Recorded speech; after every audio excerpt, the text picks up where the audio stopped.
Hi, this is Molly at Jumpin' Rope. I'm here with Katie. We're here to talk to you about what to do when you get your hybrid speed rope in the mail.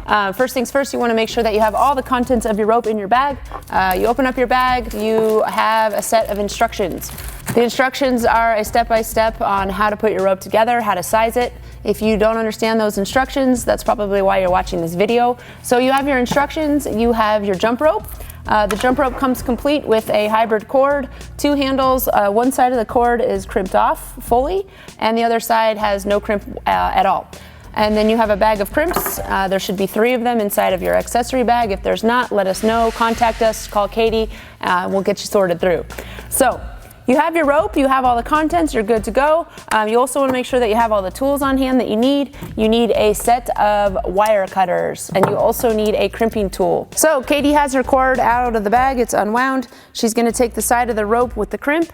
She's going to step on the rope with 2 feet, and she's going to pull that side up to her armpit. This is a good starting place for size.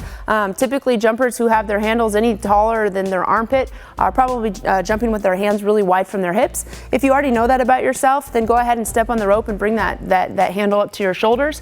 Otherwise, to start at the armpit, that's a good starting point. Then she's going to take the handle on the other end, she's going to bring it down the cord and place the handle right underneath her armpit again. So with the hybrid rope, what happens is once you crimp off the end, you're done. That's why we give you several crimps, so you can have several attempts at sizing your rope. The reason we do this is this is the only speed rope that you can tie knots in to make adjustments. We love the knots, so we actually suggest that starting here with the armpits, crimping it off is a great size for you. So what she's going to do is go ahead and give that a cut with her cutting tool. She's going to get her crimp, and then she'll get a crimper. It's important when you're putting your crimp on the end of your hybrid rope that you keep a couple millimeters of rope hanging out of the crimp. That's important so we make sure that we have a nice tight fit on the rope. So once Katie has her crimp in place, she's going to take her crimping tool and push down on that crimp several times until you get a full tight grip on the cord. Good, so here we are with our cord. It's nice and tight. It looks very secure.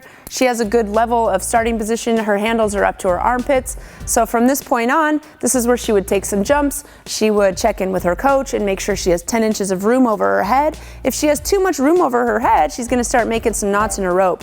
We suggest that the knots live about a foot down from the handles.